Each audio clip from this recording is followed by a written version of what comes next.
골로새서 3장 18절부터 4장 1절까지 우리 한 목소리로 합독하십시다. 아내들아 남편에게 복종하라. 이는 주 안에서 마땅하니라. 남편들아 아내를 사랑하며 괴롭게 하지 말라. 자녀들아 모든 일에 부모에게 순종하라.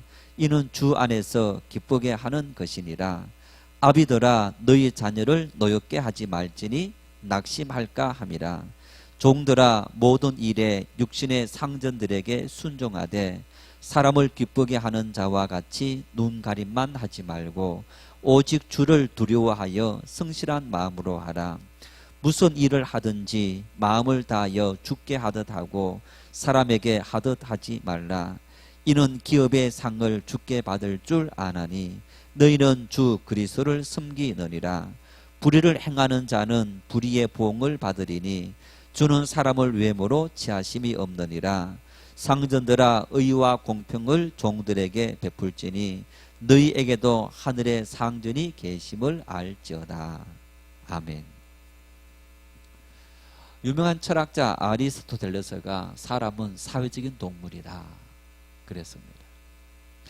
만일 우리가 사회적인 동물이다, 관계성 속에 살아가는 존재이다 이런 말인데, 관계성 속에 살아가지 않는 존재라면 우리 서울의 집값이 이렇게 비쌀 필요가 없습니다. 여러분 요즘 간혹 그 방송을 보면 산골짜기 깊은 산 속에 가서 혼자 사시는 분들 그런 방송 보도를 종종 보죠. 한 번은 제가 그걸 봤는데 그 이제 이 방송인이 그런 사람들을 찾아가지 않습니까? 찾아가서 뭐 하다가 이제 밥 먹는 때가 되었는데 이제 밥을 먹으러 가자 하면서 이제 산에서 내려오면서 소나무 잎사귀 그 잎사귀를 막 따는 거예요. 그러면서 같이 있던 그 방송인에게도 또 같이 따라고, 그리고 그것을 밀가루에 섞어서 그렇게 먹는 거예요. 또 나중에 그걸 또 이렇게 이제 갈기도 하고 이렇게 먹는 완전히 생식인 거죠. 이제 그런 분들의 어떤 삶의 모습을 보면 깊은 산속에, 여러분 그 산속에 들어가서 땅 주인도 물론 있겠지만은 그 땅 주인이 기본 산속에 사는 그분에게 당신 여기 왜 움막 지어놓고 사느냐, 나가라 합니까? 어디를 쏘다니고 뭘 따 먹어도 깊은 산속에 주인이 와서 이거 왜 따먹느냐 하는 경우가 없어요. 그분은 돈도 별로 들지 않습니다.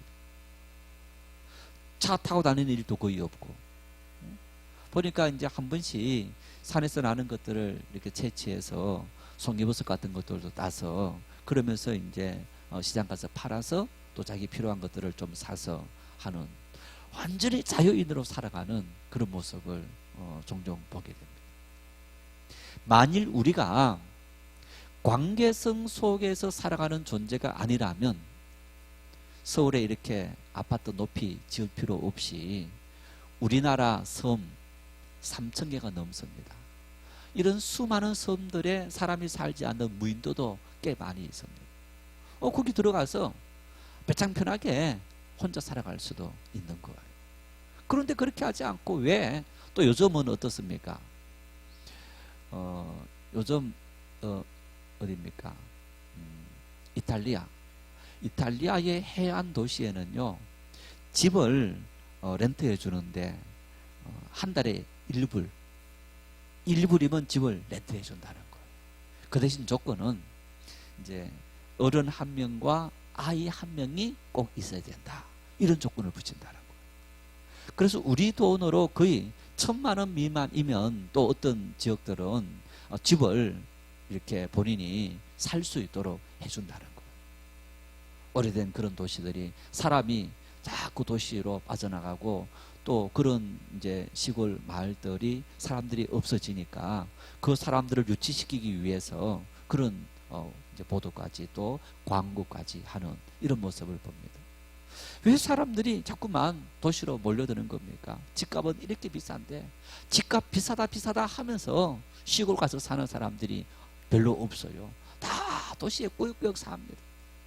왜? 관계성 속에 살아가는 그런 인생이기 때문에 우리는 이렇게 함께 어울려 살아가는 그런 존재이다 라는 것. 오늘 바울 사도는 이 본문 말씀에 우리 인생에 있어서 가장 기본적인 관계, 그 1차적인 관계는 바로 부부, 남자와 여자가 만나서 결혼하는 부부의 관계가 있고, 두 번째 관계는 이 부부와 그리고 자식의 관계가 있더라는 거예요. 부부와 자식, 부모와 자식 관계가 있고, 세 번째는 나와 너라는 이웃의 관계도 있습니다. 이제 이런 관계는 자율이지만은 또 우리가 이렇게 요즘 우리에게는 조금 맞지 않는 그런 관계일 수도 있습니다만은 이 본문에는 주인과 종의 관계. 이제 옛날에는 종이 있었으니까 주인과 종은 어떤 관계를 맺어야 하느냐. 바울 사도는 우리의 삶에 어쩔 수 없이 맺어야 되는 이 관계들, 이 관계들에 대해서 아주 중요하게 언급하고 있는 거예요. 여러분, 바울 사도께서 관계성, 부부는 어떤 관계를 가져야 되고 부모와 자식은 어떤 관계를 가져야 되고 또 주인과 종은 어떤 관계를 가져야 되느냐, 이 말씀을 왜 했을까요? 첫 번째는 그만큼 중요하다. 두 번째는요, 중요한 관계인데 뭐가 생기는 거예요? 문제가 생기더라. 너무너무 중요한, 우리가 떨어질래야 떨어질 수 없는 필연적인 관계성 속에서 살아가는데 이 관계들이 문제가 생기더라. 부부간에 문제가 생기고 부모와 자식의 문제가 생기고 주인과 종의 관계에 문제가 생기더라는 거. 이런 문제가 생기기 때문에 이런 문제들에서 우리가 어떤 의식을 가지고 어떤 관계성을 설정해야 하느냐 하는 사실을 오늘 이 본문을 통해서 우리에게 보여주고 있는 그런 모습을 우리가 볼 수 있습니다. 이제 이 말씀에 우리가 먼저 이 관계성을 살펴보기 전에 바울 사도는 그리스도인의 가정 생활이다, 어떤 그리스도인의 관계적인 생활이다 하는 이런 어떤 차원에서 언급을 하는데 두 가지 중요한 기본적인 윤리를 언급하는 겁니다. 어떤 전제를 가지고 있느냐? 그리스도인 신앙의 윤리는 상호 의무의 윤리이다, 이렇게 말합니다. 이 본문을 부부의 관계, 부모와 자식의 관계, 종과 주인의 관계, 이 관계를 바울 사도가 언급하는 것이 지금까지 사회적으로는 어떤 일방적인 관계 윤리였다는 겁니다. 일방의 윤리였다면 바울 사도는 상호 의무의 윤리, 어떤 일방은 권리를 갖고 있고 또 한쪽은 의무만 갖고 있는 이런 일방적인 윤리가 아니고 나와 너가 동시에 권리와 의무를 갖고 있는 상호 의무의 윤리다, 이렇게 이야기하는 겁니다. 예를 들어서 이런 얘기입니다. 과거에는 이제 이 당시만 하더라도 우리 뭐 한 100년, 200년 전만 하더라도 여러분 이제 남편과 아내의 관계에 있어서 누구의 권리가 절대적이었습니까? 누구였습니까? 자, 예를 들어서 부부가 살다가 아내가 먼저 죽었어요. 그러면 이 남편이 한 30 정도 되었다. 그러면 평생 혼자 삽니까? 어떡합니까? 어떡하죠? 재혼합니다. 반대로 남편이, 이 아내가 30대, 남편이 죽었다. 이 아내는요, 재혼합니까? 안 합니까? 안 하는 경우가 많습니까? 안 하는 겁니까? 안 하는 거예요. 조선시대 법도는 안 하는 거예요. 이게 여러분 어떤 겁니까? 남녀 차별입니까? 평등입니까? 지금 여자들이 더 많은데 여성들은 지금 차별당했다라고 생각 안 하는 겁니까? 이 차별인 거죠. 엄청난 차별인 거예요. 그래서 이 고대 사회에서는 아내가 남편에게 지켜야 될 어떤 도리는 규모가 많은 반면에 남편은 어떤 경우에 있어서도 아내에게 지켜야 될 규범이 없다는 거예요. 그래서 아내는 남편이 많이 갖고 있는 소장품, 그런 귀한 소장품 중에서 한 개일 뿐이다. 이런 의식이 고대 사회에 있었다는 얘기예요. 그러니까 상호 의무 윤리가 아니고 일방의 의무, 이런 윤리였다는 겁니다. 그런데 오늘 바울 사도가 남편과 아내, 또 부모와 자식, 종과 주인, 이런 관계를 언급하면서 서로가 책임이 있다라는 상호 의무에 대해서 언급하는 이런 모습들도 볼 수 있습니다. 여러분, 뿐만 아닙니다. 자녀들도 고대 사회에서는 부모가 자녀를 자기 마음대로 팔아버릴 수 있는 거예요. 우리 옛날에도 여러분 뭐 그런 게 있지 않습니까? 어떤, 그래서 부모가 자식을 자기 마음대로 할 수 있는 그런 어떤 존재, 심하면 물건 취급까지 했던 그런 것이 고대 사회의 어떤 법규였다, 이렇게 말하는 거예요. 이제 이런 부분에 비해서 하나님의 교회 그리스도인의 윤리 속에는 이런 일방적인 윤리는 아니라는 겁니다. 그래서 상호 책임 의무가 다 공이 있는, 남편의 책임과 의무가 있고 권리가 있고, 또 아내의 책임과 의무와 권리가 있더라는 거예요. 이제 그러한 상호 윤리의 의무가 바로 지금까지 사회생활해왔던 그런 윤리와는 전혀 다른 새로운 윤리를 언급하고 있다. 그 다음 두 번째는 오늘 바울 사도가 이런 관계를 언급하면서 아주 중요한 전제를 붙이고 있는데, 모든 관계의 출발은 주 안에서 이루어져야 된다, 이렇게 말하는 거예요. 주 안에서. 주님 안에서 있기 때문에 우리가 그 안에서 지켜야 될 책임이 있고 의무가 있고 권리가 있더라 하는 어떤 이런 부분들. 주님을 벗어났을 때는 세상의 어떤 법칙의 지배를 받지만은, 윤리의 지배를 받지만은, 우리가 주 안에서 산다면 주 안에서 살아가는 사람들이 지켜야 될 윤리 규범이 다 있더라. 우리는 이제 그러한 사실들을 분명히 기억해야 된다. 그러면 여러분, 예를 들어서 자, 세상 규범으로 봤을 때 이제 자식은 부모 말을 절대 순종해야 됩니다. 그런데 만일 자식이 교회 생활을 하는데, 믿음의 생활을 하는데 부모님이 너 교회 가면 안 돼, 어떻게 해야 됩니까? 세상 규범으로는 부모가 부모 말을 자식이 절대적으로 들어야 되는 거예요. 그러면 우리 믿음의 규범으로는 그것이 과연 옳으냐? 나는 교회 오고 싶은데 우리 부모님이 정말 끝까지 반대하고 뭐 예를 들어서 절대 안 된다 이러니까 어쩔 수 없이 나는 믿음 생활을 포기해야 되겠습니다. 아내들이 남편에게 순종해라 이렇게 말씀하고 있는데, 아내가 믿음의 생활을 하는데 남편이 절대 교회 가면 안 돼, 교회 가려면 나하고 이혼하고 가 라고 한다면, 여러분, 내가 믿음 생활을 거둬야 하는가? 어떻게 해야 되겠습니까? 그래서 바울 사도는 이러한 어떤 윤리 상황 속에서 우리가 전제가 주 안에서 이루어져야 된다. 믿음 안에서, 하나님을 믿는 믿음이라는 그 전제 안에서 우리가 모든 것이 이루어져야 된다. 그래서 자녀들아, 내 부모에게 순종해라. 어디에서요?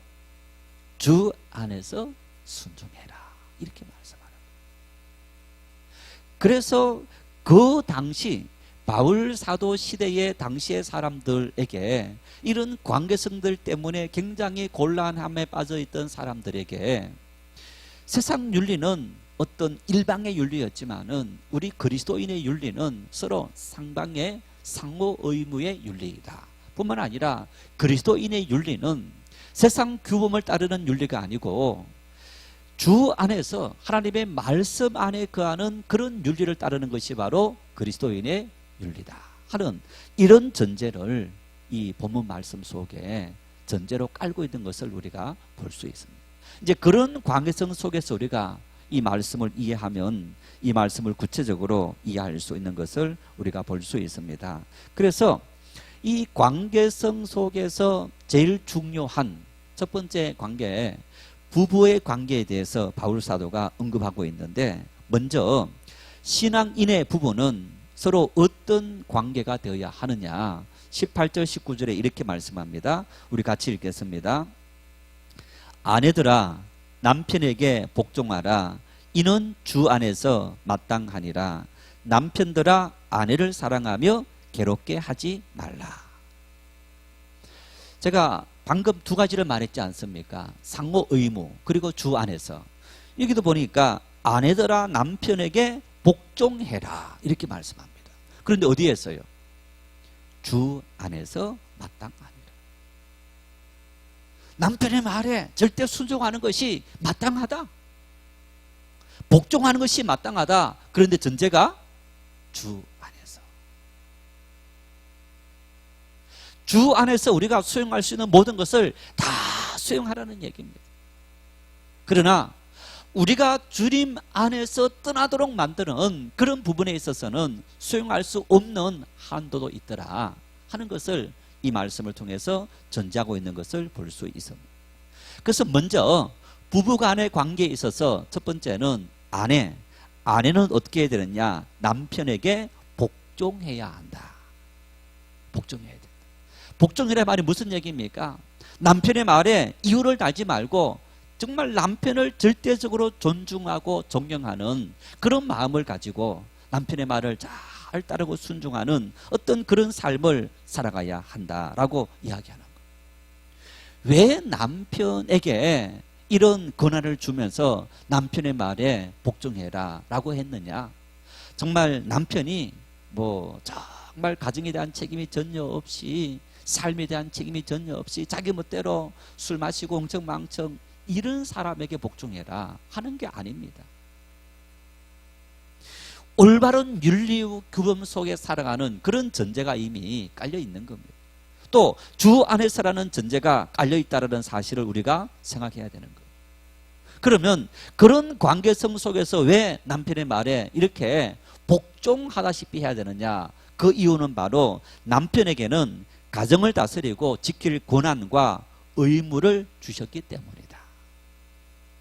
가정의 모든 책임을 궁극적으로는 남편이 져야 되는 그런 책임을 하나님께서 주셨기 때문에, 그래서 아내는 남편의 말에 절대 복종하면서 남편을 내조하고 섬기는 역할을 하나님께서 주셨다.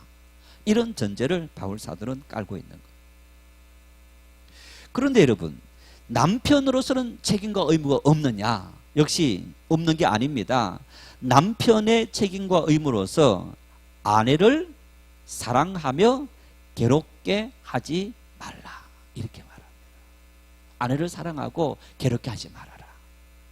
그런데 여기에서 아내를 사랑한다라는 이 사랑의 헬라 말이 에로스라는 너와 나의 조건적인 사랑이 아니고 아가페라는 일방적인 사랑, 절대적인 사랑, 신적인 사랑을 말합니다. 신이 인간을 사랑하는, 하나님이 인간을 사랑하는, 부모가 자식을 일방적으로 사랑하는 것처럼 남편은 아내에게 정말 그러한 사랑을 베풀라는 거예요. 여행을 가보면요, 이제 부부들 이렇게 같이 여행을 가면 특징이 있어요. 자, 이렇게 여행 가서 어떤 그 숍에 이렇게 물건을 판매하는 데 들어갔다. 그러면 90% 이상 누구 걸 삽니까? 남편 걸 삽니까? 아내 걸 삽니까? 예, 90% 이상이 아내 걸 삽니다. 남편은 보면 돈 내면서도 짜증 냅니까? 아주 즐겁게 사줄 수 있어서. 그게 사랑인 거. 아낌없이 희생하는 거, 다 베풀어 주는 거, 열심히 벌어서, 그러면서 아내가 쓰는 거에 대해서 즐거운 마음으로, 자녀가 쓰는 거에 대해서 즐거운 마음으로. 여러분, 이것이 바로 아가페적인 그런 사랑이라는 거예요. 남편은 아내에게 그런 정말 신적인 사랑을 베풀 수 있는 그런 무한 책임을, 무한 사랑을 또한 바울 사도는 아내에게는 복종해라라고 했지만 남편에게는 그 복종의 차원을 넘어서는 정말 그런 엄청난 사랑을 베풀어야 된다라는 그런 절대 전제를 붙이고 있는 것을 볼 수 있습니다. 뿐만 아니라 아내를 괴롭게 하지 말아라 이렇게 말합니다. 무슨 얘기입니까? 남자의 권위를 가지고 함부로 자기 마음대로 휘둘지 말라는 얘기입니다. 아내에게는 복종하라라고 했지만은 이미 남편에게 아내의 마음을 괴롭게 하지 말라, 아내가 복종하는 일에 있어서 곤란한 일이 되도록 하는 그런 어떤 그 마음의 괴로움들, 근심하게 만드는 그런 어떤 복종을 요구하지 말라는 것과 마찬가지인 거예요. 마치 짜고 하는 것처럼 바울 사도는 복종하라고 해놓고 남편에게는 아내가 복종할 수밖에 없는 그런 모든 조건을 이야기하는 거예요. 무조건 사랑해라. 아내가 근심하도록 만드는 그런 것 조금도 주지 말아라. 이렇게 해놓고 아내에게 복종해라. 정말 얼마나 평등하고, 어쩌면 하나님께서 우리 인간을 사랑하는 것처럼 하나님과 우리 사이를 부부관계로 하나님께서 부부관계로 여기는 것처럼 바울 사도가 그런 어떤 관계를 설정하는 것과 마찬가지를 볼 수 있는 것. 보십시오. 우리 인간은 하나님 말씀에 절대 복종해야 되는 거예요. 하나님께서 우리에게 복종을 요구하실 때 하나님 말씀이 우리를 괴롭게 하기 위한 복종입니까? 가난하게 만들고 문제 있게 만들게 하기 위한 복종입니까? 하나님의 요구는 우리를 정말 독생자 예수님 희생시키기까지 사랑하시는 그런 아가페적인 무한한 사랑이고, 우리가 어떤 것을 들더라도 정말 우리 마음을 괴롭게 만드는 것이 아닌 우리를 행복하게 만드는 그런 요구인 거예요. 이런 관계성 속에서 바울 사도는 부부의 관계를 이야기하고 있는 이런 모습을 볼 수 있습니다. 그래서 이제 가정이 이처럼 올바로 세워지기 위해서 우리가 주 안에서 하나님이라는 절대적인 신을 의지하는 그 관계성 속에서 우리가 가정, 부부의 관계를 생각하고 또 부부의 관계성 속에서 서로의 역할을 감당할 때 행복하고 세상 속에 하나님의 이름을 높일 수 있는 그런 가정으로 인정받을 수 있다라고 이야기합니다. 두 번째는 부모와 자녀의 관계를 언급하고 있습니다. 우리 부모와 자식은 어떤 관계를 맺어야 하느냐? 먼저 20절 말씀에는 부모에 대한 자녀들의 도리를 교훈합니다. 부모에 대해서 자녀들이 어떤 마음을 가져야 하느냐? 우리 20절 함께 읽겠습니다. 자녀들아, 모든 일에 부모에게 순종하라. 이는 주 안에서 기쁘게 하는 것이니라. 역시 이 말씀에도 뭐라 말씀합니까? 부모에게 순종해라. 물론 18절 말씀의 복종해라 말씀과 조금 다릅니다. 이제 복종이라는 것은 절대적인 어떤 이유를 달지 말고 이제 그 말에 무조건 따르라 하는 의미가 있다면, 이 순종의 의미는 부모의 말에 대해서 그 말이 합당하고 그리고 그 말이 지혜로운 말일 것 같으면 우리가 이해될 때 따르라, 이런 물론 이 개념의 차이는 있지만은, 그래도 우리가 복종이다 순종이다 이 신앙적인 어떤 용어 안에서는 거의 뭐 대동소이한 개념으로 이 말을 사용하고 있습니다. 그래서 자녀에게 부모에게 순종하라. 그러면서 뭐라 말씀합니까? 이는 주 안에서 기쁘게 하는 것이니라, 이렇게 말씀합니다. 주 안에서 우리가 부모에게 순종하는 것이 옳다. 물론 여러분, 이 말씀 속에 순종을 요구하는 부모들, 그 부모들도 믿음이 없는 부모들, 예를 들어서 부모가 아까 얘기했처럼 내가 하나님을 믿는데 너 믿지 마라 했을 때도 자식이 순종해야 되는가? 그건 바로 주 안에서라는 전제를 벗어나기 때문에 그것은 우리가 순종할 수 없고, 도리어 주 안에 거하지 못하는 부모님을 위해서 자녀가 기도해야 되는 겁니다. 그러나 그렇지 않는 일들에 대해서는 부모 말에 대해서 우리가 순종할 수 있는 어떤 그런 부분이 필요합니다. 여러분, 또 우리가 여러분 보십시오. 어떤 부모들은 자녀들에게 뭔가를 요구할 때 아주 강력하게 요구하는 부모들이 있는 반면에 어떤 부모들은요 그렇게 못하는 부모들도 있는 것을 볼 수 있습니다. 부모들이 자녀들에게 뭔가를 아주 강하게 요구하는 거 그거 당연한 일입니까? 아니면 당연하지 않는 일입니까? 참 어려운 말입니까? 저는 당연하다 생각합니다. 왜? 부모가 자녀에게 요구하는 것은 누굴 위해서입니까? 상식적으로 생각해서 주 안에서 누굴 위해서입니까? 예, 자식을 위해서입니다. 자, 여러분 부모가 자식에게 너 교회 와야 돼. 응? 너 믿음의 생활을 해야 돼 라고 했을 때에 여러분 이것이 자녀들이 뭐 예를 들어서 바빠서 아니면 피곤해서 또 신앙은 자유이지 이런저런 이유를 다 갖다 붙이는 거예요. 그런데 주 안에 거하는 부모 입장에서 자식에게 너 믿음의 생활을 해야 돼 교회 와야 돼 라고 요구하는 거 이 절대적으로 요구할 수 있는 겁니까 없는 겁니까? 저는 절대적으로 요구해야 되는 순종이라는 거예요. 왜? 자식이 영원히 살았냐 죽느냐 달려있는 정말 중차대한 문제인 거예요. 우리는 그런 중요한 문제들에 대해서 자녀에게 너 마음대로 해 라고 하지 않는 거예요. 이것은 너무너무 중요한 일이기 때문에 너는 이 부모의 말에 대해서 순종해야 돼 강력하게 요구하는 거예요. 오늘 바울 사도는 자녀들아 모든 일에 부모에게 순종해라라고 얘기합니다. 기본적으로 부모의 말에 순종하고 그 부모의 말을 따르는 것이 우리 인간의 도리로서 가장 기본적인 일이란다 라고 이야기하고 있는 거예요. 오늘날 가족 관계가 무너지는 이유 중에 한 가지가 뭐냐, 부모들이 자식을 너무너무 내버려 두니까 방관하고 있으니까 문제가 생기기도 하는 겁니다. 부모가 자식에게 어릴 때부터 가르쳐야 될 것을 제대로 가르치는 그런 신앙이 필요하고 삶의 윤리 도덕적인 어떤 교훈이 필요한 거예요. 부모가 내가 그렇게 살지 못하니까 자식이 엄마 아빠는 그렇게 못 살면서 우리에게 그런 걸 요구합니까? 라고.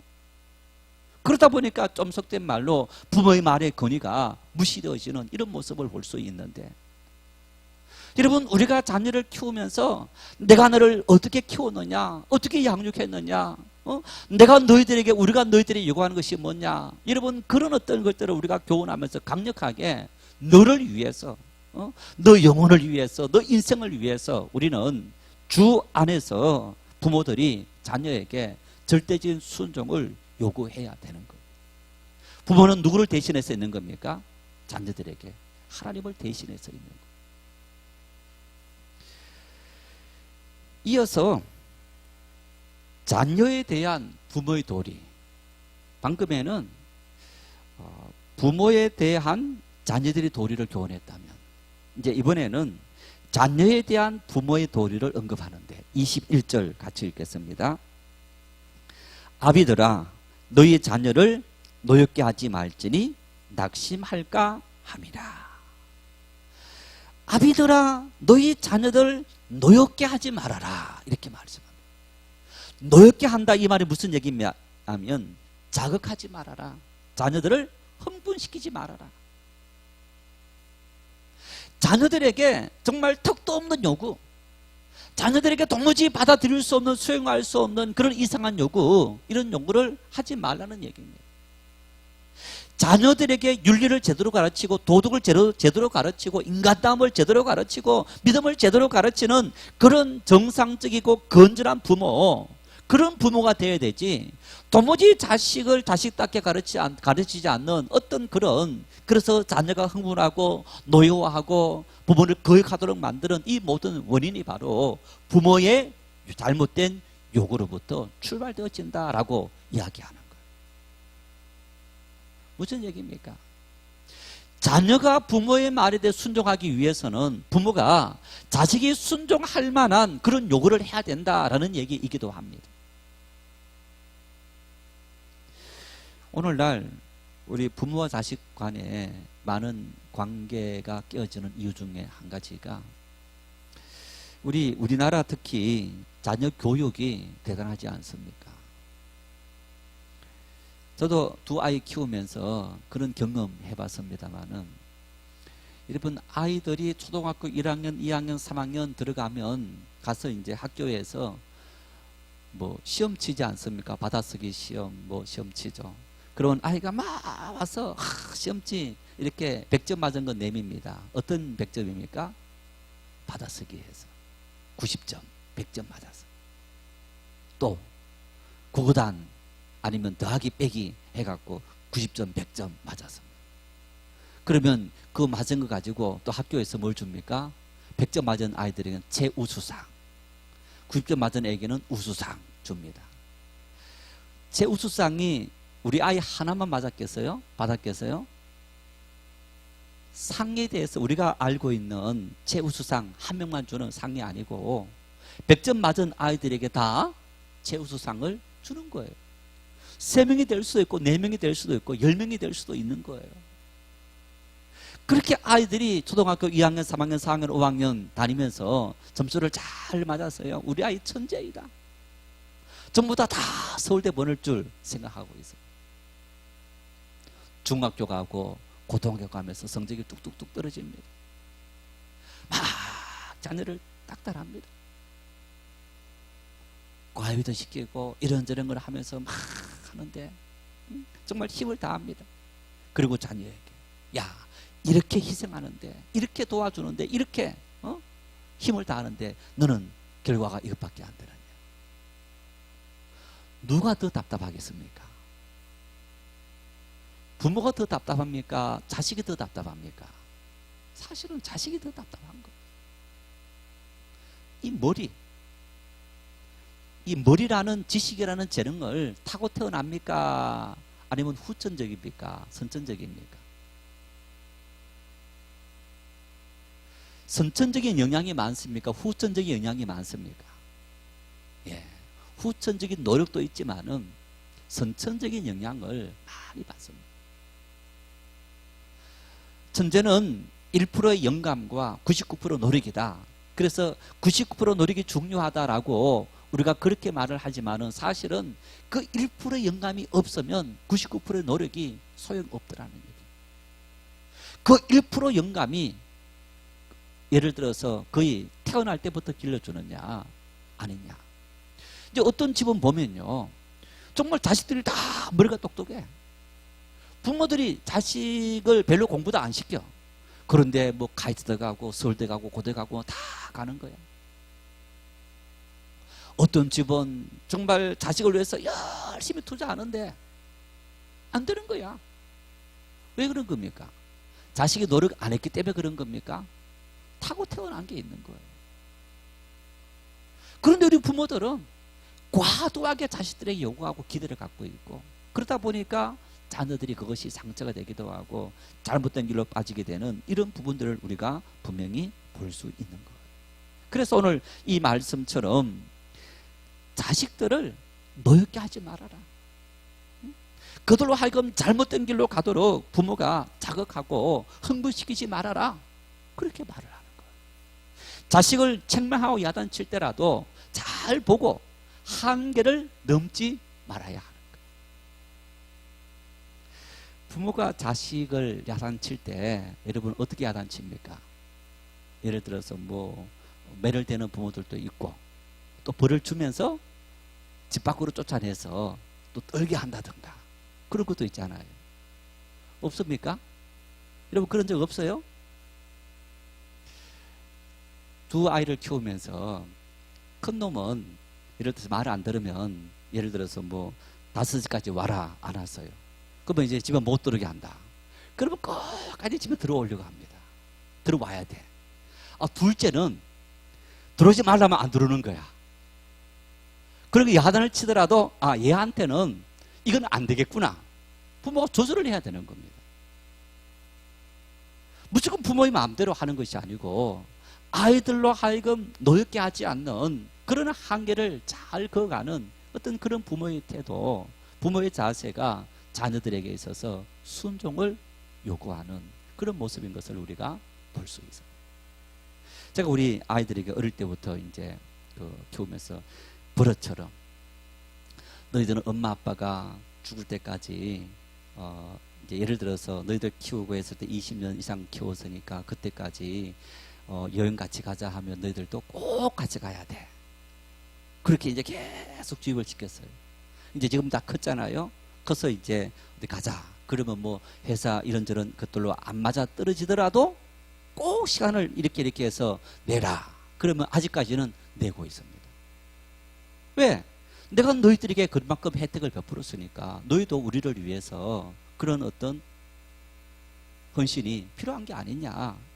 여러분, 우리 부모들이 자녀들에게 무조건 요구하지 않는 것이 미덕이 아니고 그런 것들이 자녀들로 하여금 가정 속에 자라게 만들고 건전하게 자라게 만드는 그런 방법인데, 그래서 우리가 자녀들에게 순종을 요구할 때 부모가 자녀들을 자극하지 말고 그 자녀들의 상태를 또 잘 파악하면서 양보할 건 양보하고 또 양보하지 않을 것은 절대 양보하지 않는 그런 삶의 태도가 우리에게 필요하더라. 바울은 아주 실천적인 그런 관계를 이야기하고 있습니다. 마지막 세 번째로 종과 주인의 관계를 이야기하고 있습니다. 여러분, 이 관계를 우리가 오늘 우리 시대로 옮겨낸다면 이제 고용주와 고용자, 우리가 이제 작은 기업을 말한다면 뭐 이제 우리가 직원이 몇 명 있는 기업이 되려면 사장과 직원의 관계, 이런 관계를 바울은 언급하고 있는 것을 볼 수 있는데, 이 당시에는 대다수가 종들이었고 종을 사서 노예를 종으로 사서 부리면서 자기 마음대로 할 수 있는, 그리고 그 종들을 통해서 뭐 양을 먹이고 또 농사를 짓고 이런 시대였기 때문에 모든 노동력들은 가족과 그리고 산 종들에 의해서 이루어지기 때문에 이런 관계들이 요즘처럼 큰 대기업 이런 것하고는 조금 다른 차원입니다만은, 그래서 주인과 종의 관계가 고용주와 고용자의 이런 관계로 설정되어질 수 있는 그런 모습을 우리가 볼 수 있습니다. 그래서 먼저 종들에 대해서, 고용자 직원들에 대해서 이렇게 말합니다. 22절 말씀을 같이 읽겠습니다. 종들아, 모든 일에 육신의 상전들에게 순종하되 사람을 기쁘게 하는 자와 같이 눈가림만 하지 말고 오직 주를 두려워하여 성실한 마음으로 하라. 종들에게, 고용자 직원들에게 그저 내가 요 정도 일하고 월급 얼마 받으면 되지 하는 차원이 아니고, 하나님께서 나를 지켜보시고 하나님 앞에 하는 것처럼 정말 신실하게 진실하게 최선을 다해서 일을 감당해라 하는 그런 삶의 태도가 우리에게 필요한 거예요. 그런데 요즘 많은 사람들이 또 그리스도인들조차도 어떤 삶을 살아가느냐, 적당히 내가 월급을 요만큼 받으니까 요 정도만 일하면 되지 하는 그런 어떤 태만한 삶의 태도가 우리에게 많이 생기고 있는데, 바울 사도는 최선을 다해서 내가 할 수 있는 성심성의껏 힘을 다해서 일을 해야 된다, 이런 기본적인 자세를 이야기하는 그런 모습을 우리가 볼 수 있습니다. 그래서 이제 오늘 이 말씀 속에 우리가 이런 부분을 볼 수 있습니다. 바울 사도는 하나님의 종이었고 사도 선지자였다. 그런 하나님의 사역자였는데 어떻게 이 당시에 노예제도, 종제도를 인정했느냐. 바울 사도처럼 혁신적이고 개혁적인, 그렇지 않습니까? 바울은요, 요즘으로 친다면 굉장히 진보적인 인물인 겁니다. 이런 인물이 어떻게 그 당시 하나님께서 가장 더 싫어하시는 인간을 인간 취급하지 않는 노예 취급하고 짐승 취급하는 그런 종제도를 인정했을까? 그러면서 이런 본문에 대해서 굉장히 의구심을 갖는 사람들이 있는 것을 볼 수 있습니다. 이 말에 대해서 결론을 맺는다면 이런 얘기입니다. 바울 사도의 관심은 사회제도의 개혁이 아니다. 바울은 잘못된 사회제도를 개혁시키려는 그런 개혁운동가가 아니고, 바울 사도는 복음으로서 인간의 심령을 개조해서 그러면서 잘못된 사회제도를 스스로 인간이 올바른 제도로 세워가도록 만드는 그런 사명을 실천했더라 라는 것입니다. 여러분, 만일 지금도 우리가 어떤 이제 사회적으로 잘못된 제도가 있다 그러면 그리스도인들은 막 데모하면서 뭐 예를 들어서 중국에 있는 그리스도인들은 공산당 일당 독재에 대해서 이건 잘못됐다고 데모해야 되는데 어떻게 해야 되느냐? 사람의 심령을 변화시키면서 그러면서 삶을 통해서 이런 일당 독재가 잘못된 것이구나 서서히 변화를 바라면서 우리의 삶 속에서 실천하는 이런 삶을 통해서 사회가 변화되어지기를 바라는 이런 방법을 예수님도 마찬가지였고 바울 사도도 마찬가지였고 복음이 들어가는 곳곳마다 그러한 방법을 통해서 사회가 변화되었던 것을 우리가 볼 수 있는 겁니다. 그래서 바울은 이제 이러한 부분들을 했기 때문에 오늘 이 말씀에 어떤 부분이 있느냐 하면 육신의 상전들에게 순종하되 이렇게 말하는 거예요. 육신의 상전. 이 말이 무슨 얘기입니까? 영혼을 어쩌지 못하고 육신만을 지배하는 상전을 지칭하는 이런 모습인 겁니다. 그래서 세상 신분과 계급에 의한 상전, 그래서 참된 주인이 아니다라는 얘기입니다. 내 육신만을 잠깐 지배하는 그런 사람들에게 우리가 이런 태도를 가지고 또 이렇게 해야 된다. 그렇지만 우리 영모로는 우리가 동등된 인생이다라는 그런 자의식을 심어주고, 그렇지 않고 내가 어떤 생활 속에서 이 생활 속에서는 내가 인정하고 그 주인이 요구하는 요구대로 순종하는 그런 태도가 우리에게 필요하다, 이런 이야기를 합니다. 그리고 이제 마지막으로 종들에게만 의무와 책임이 있는 것이 아니고 상전들에게도 의무와 책임을 부여합니다. 우리 4장 1절을 같이 읽겠습니다. 상전들아, 의와 공평을 종들에게 베풀지니 너희에게도 하늘의 상전이 계심을 알지어다. 참 어떻게 이런 말씀을 했을까? 여러분 무슨 얘기냐면요, 너희들이 너희의 종들에게 어떻게 했느냐, 그걸 너희의 주인 되신 하나님께서 보신다는 얘기. 너희가 너희 종들에게 잘못된 행동을 했다면 그 잘못된 일로 말미암아 너희 주인 되신 하나님 앞에 책망받고, 너희가 너희 종들에게 잘했다면 하늘에 계신 너희 주인이신 하나님 앞에 인정받는다, 이런 얘기인 거예요. 그러니까 하나님을 믿는 믿음의 사람이라면 내 수하에 거느리고 있는 종이나 아니면 직원이나 어떤 마음을 대해야 됩니까? 하나님께서 나를 지배하실 때, 그럴 때 하나님께서 나를 어떻게 통치하길 바랄까? 나를 막 억압하고 짓누르고 그렇게 하길 바랄까? 나를 인격적으로 대우해주고 정말 최선을 다해서 대우해주는 그런 걸 바랄까? 하나님께서 내가 후자처럼 인격적으로 대해주길 바란다면 내가 내 직원들에게, 내 종들에게 인격적으로 대우하고 잘 대해주길 바란다면 나 역시 잘 대우해주는 그런 삶을 살아야 한다, 이렇게 이야기하는 거예요. 그러니까 이 모습 속에서 제가 전제로 두 가지를 말했지 않습니까? 세상 윤리는 일방이었지만은 하나님의 교회 그리스도의 윤리는 상방 책임과 의무가 함께 부과되어지는 이런 관계들이 있더라. 그리고 그 모든 전제 속에서 또한 주 안에서라는 이 전제가 있고, 그러면서 그 안에서 부부의 관계, 부모와 자식의 관계, 또 종과 주인, 고용주와 고용자의 관계, 어떤 이런 관계들을 설명해내는 바울 사도의 모습을 우리가 볼 수 있습니다. 그래서 우리가 이 말씀을 통해서 오늘 이 시대를 살아가면서 이 말씀을 우리 가정에 또 내 직장에 어떻게 적용시키며 살아갈까 우리가 기도하면서, 정말 저분은 훌륭한 남편이요 아내요, 훌륭한 부모님이요, 훌륭한 자녀요, 훌륭한 고용자요, 또 훌륭한 고용주다, 우리가 그렇게 세상 속에서 인정받을 수 있는 그런 믿음의 은혜가 우리 모두에게 넘칠 수 있기를 바랍니다.